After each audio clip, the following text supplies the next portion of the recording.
welcome to my channel. My name is Samira and here we talk all things social work. So today I'm going to be talking about tips for BSW students and also MSW students. I have some tips that I jotted down in the notes section of my iPad, so forgive me if you see me looking down, but I am looking at the tips that I wrote down. I will say I wanted to make this video because these are certain things that I wish I knew in undergrad when I was obtaining my psychology degree. Long story short, for those of you who do not know, I was in the United States Air Force. When I joined the Air Force, I had a bachelor's in psychology. So my goal was, I already received my bachelor's first and then I joined the Air Force. My goal was to become an Air Force officer. However, the United States Air Force would not accept my Bachelor of Psychology. They wanted a doctorate in psychology, so that derailed my plans. And also I was having a hard time really finding the jobs that I wanted to with my bachelor's in psychology, so I went back to school with my master's and obtained my master's in social work. So anywho, needless to say, I've jotted down some tips to help. I really feel like this can help really anyone. But however, you know, I am a social worker, so I'm going to tailor this to BSW, MSW students.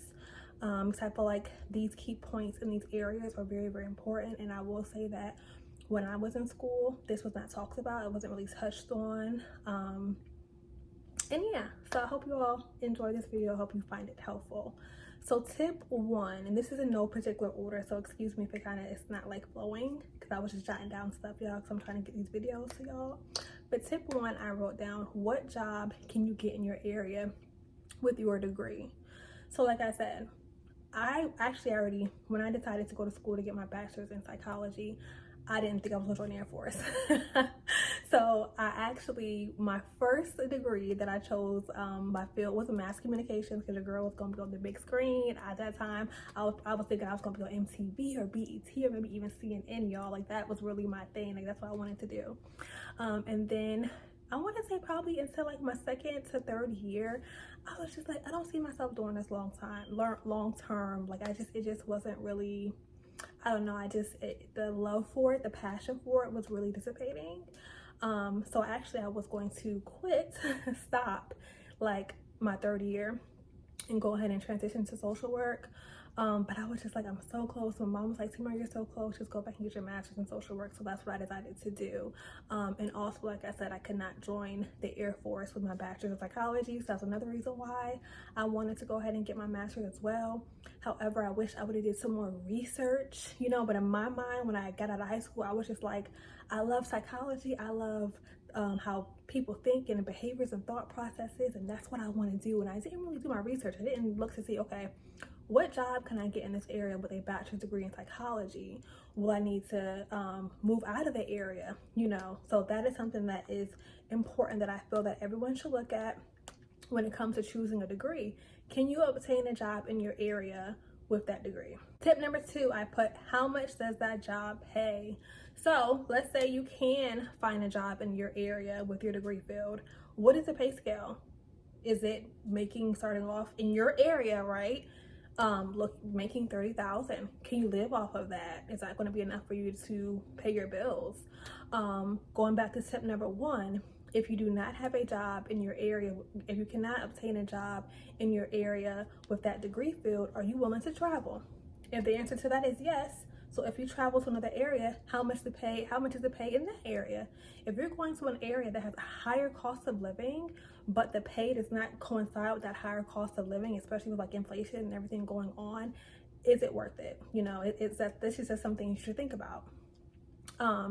Now, tip number three, I put, do you need to go back to school for the job that you want? So let's say you can't obtain the job that you would like with your current, let's say, bachelor's. Are you willing to go back to school and get a master's? Do you need to, like I said, my bachelor's was psychology. I went back and got a master's in social work. Did you choose the right degree for the job that you want? You know, sometimes we'll have an idea of, this is the job that I want. Make sure you look at the criteria and the degrees for that particular job. Certain jobs do require you to have at least And I'm thinking of MSW because I'm a social worker. So certain jobs do require you to have an MSW. I will say the majority of the hospitals, if you want to do medical social work in the area that I am in, the majority of them require you to have a MSW. Now, there was a period of time where some of the hospitals were having a hard time filling that position, and they were hiring BSWs, but they were not doing the same things as MSWs. They were pretty much doing just like assessments, and I can't remember what else. But the hospitals in this area, a lot of them require you to have a MSW. So please make sure that you are aware of what degree the job that you want requires, and do you need to go higher for that job? Do you need to go higher to make the pay that you would like? What is the starting salary? And what is the national average? Are you, like I said, are you willing to travel? Or, you know, if you go to, let's say, New York City, and let's say you can make $150,000 to $200,000, is that something you want to do? Now also look at the cost of living in that area. Look at somewhere that you would like to live. What's the cost of living there?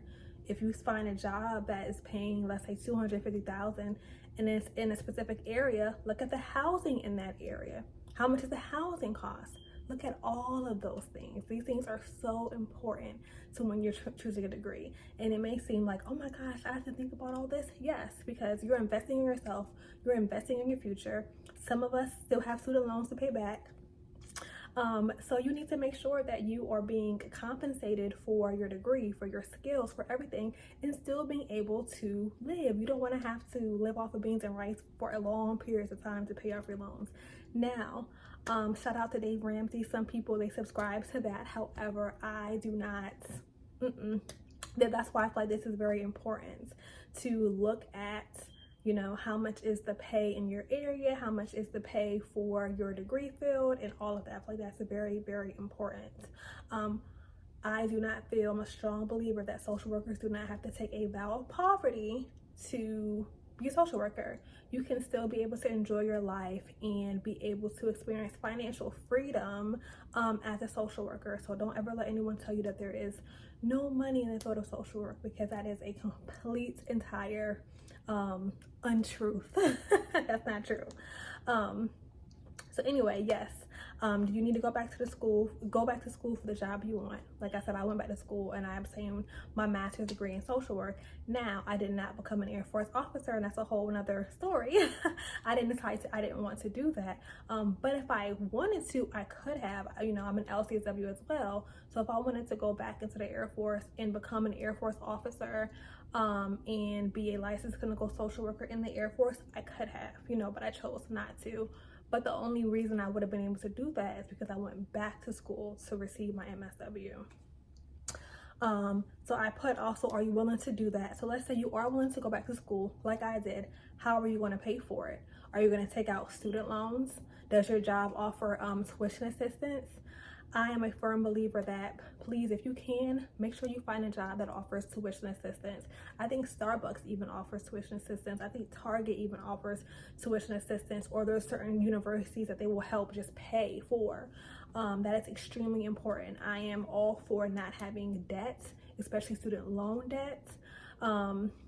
If your job will go ahead and just pay for it, or, you know, you pay for it and they'll reimburse you. But that is huge. Like, how, if you have to go back to school, if you feel like that's something you have to do to further your field, further your career, how would you pay for it? And is that something you're willing to do? My other question is, do you need a license for the job you want? So for me, I knew I had to, and I knew I always wanted to obtain my license. I always knew I wanted to be an LCSW. A lot of the positions and the jobs that I wanted, they required an LCSW. That was like the preference, and I knew that was the highest licensure for where I am as a social worker. So I knew that that was something that I wanted to do. So I didn't want to limit myself. I didn't ever want to apply for a job and say, oh, I didn't have this, so I'm automatically ruled out. I didn't want to limit myself. So I knew that was something that I wanted to do, and that was something that I needed to obtain the goals that I wanted to obtain. And I will say, for the positions that I have now, an LCSW is required. But there's some positions that you don't need a LCSW for. There's a lot of macro positions you don't have to have an LCSW. Medical social work, excuse the motorcycle, y'all. There are some positions like in medical social work, you don't have to have an LCSW. Some of them you don't, and some of them you do. So if you find out that the career that you want or the position that you would like, it requires a license, is that something you're willing to do? How are you going to pay for it? Does that job give you, are you able to come in excuse me, and obtain licensure underneath someone, or would you have to pay someone else outside of your organization, outside of your employer, to provide supervision hours? And if you do, can you afford that? Can you do that? Or maybe there's some places where you can work part-time and maybe do like intake assessments or work there part-time in exchange for not only will they pay you, but they'll also provide supervision hours for you. So that's something else that you can do. I know some people who are doing that. They have one full-time job, excuse me, y'all, and they were receiving their supervision hours somewhere else. Now that sounds like a lot, but I'm telling y'all, this young lady right here, I had 3 jobs in my my graduate program, okay? So I'm not saying for y'all to work yourselves, until exhaustion, but what I'm saying is if you want a goal, if you want something, it is obtainable. You may have to delay instant gratification for a little bit. I had to definitely delay instant gratification. I wasn't going on any vacations. I wasn't really partying. I wasn't really doing a whole lot of stuff. I was working and I was focused. I had 3 jobs. Doing an internship, I did that for a full semester, but I didn't do it for forever, right? I knew that this is what I'm going to do for now, to save up enough money, because I have to finish my internship and there were other things I had to do in order to obtain those goals. But some people, they can work full-time and then work part-time. You can, receive extra income and also receive supervision hours. Now, with that being stated, there are some places who have stipulations that if you work for them and they give you supervision hours and you do not have to pay for it, that you have to continue to be employed for a year, 2 years after you obtain your license. So that's something else to think about. Is that something that you want to do as well? If you do find an agency or organization that is willing to give you those hours or willing to help you obtain those hours, and you don't have to pay for them, and they say, hey, yeah, we'll do that for you, but you have to stay here for a year or 2 years. Is that something that you're willing to do? So these are all things that you should think about. Okay, sorry y'all, my iPad keeps closing on me. Okay, and I put, can you get the license? Can you get free licensure for the position that you're applying for, and are you willing to pay for it? And that's something I pretty much already talked about. Like, there are some jobs that are able to, that will, give you free supervision, but you ultimately have to stay there. I will say one of the places that I do know that you can obtain supervision for free and that you don't have to pay for it is the VA.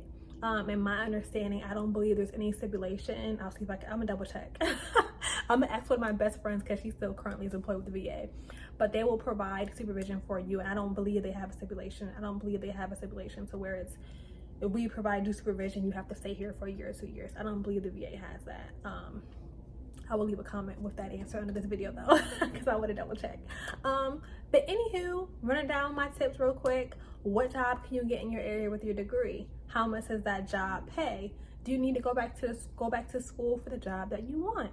If so, is that something that you're willing to do? How will you pay for that additional degree?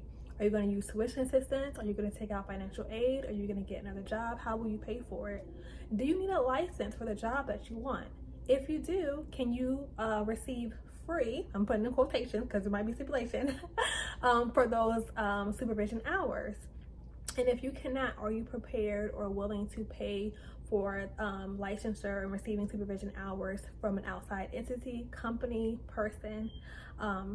These are all tips that I feel like every BSW, MSW student, the last ones are really mainly speaking to, I want to say, social workers, but the first ones, looking at your area to see how much does the job or the career pay for that you want. Are you willing to travel? Are you willing to move? Are you willing to relocate?